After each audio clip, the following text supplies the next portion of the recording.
There are plenty of options when it comes to getting financial advice. But how do you know if you're getting the right financial advice for you and your family?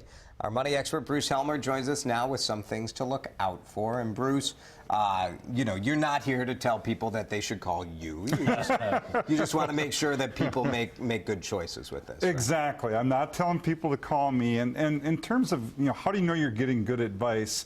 There's a lot of publicity lately about a new Department of Labor ruling that goes into effect next year, April of 2017. And within the industry, there's always been what's called a suitability standard. So if you're a registered rep, meaning you have the education and the license to recommend registered securities, you have to recommend things to your clients that are suitable. But then there's also a standard called a fiduciary standard, whereby you must give your client the best possible advice you can.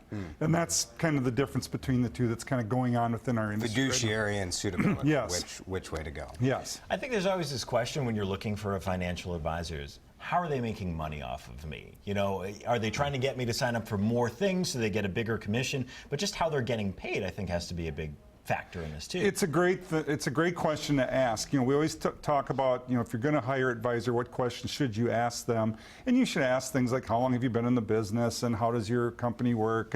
But you should ask, how do you get paid? What's this going to cost me?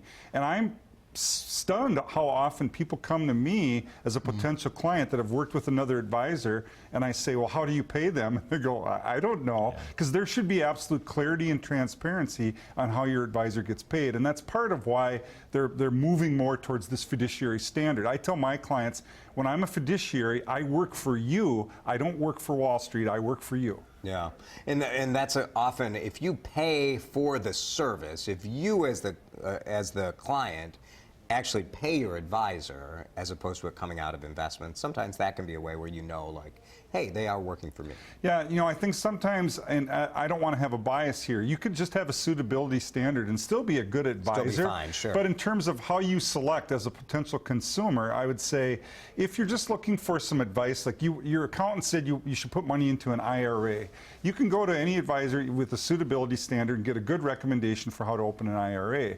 But if you're looking for more comprehensive service and a long-term partnership, you probably want the advisor to have a fiduciary standard. Any other big factors here that you need to consider? Like how to choose. Yeah, I think, you know, what I always tell people is trust your gut. If you go interview several advisors and you ask them all the same questions, where does it feel right? When you're sitting there in the office, when you're having a conversation, where do you feel comfortable? That's probably how you choose. Good advice. Thank Bruce, you. thank you. Thanks. You can see Bruce here on Mid-Morning every Tuesday, and you can get more financial advice on his show, Your Money. It's on WCCO Radio Sunday mornings from 8:30 to 9:30. If you'd like to have a question answered on that show, call 888-6-ADVICE. Leave a message, and your question might be answered on the air. Well, there's a warning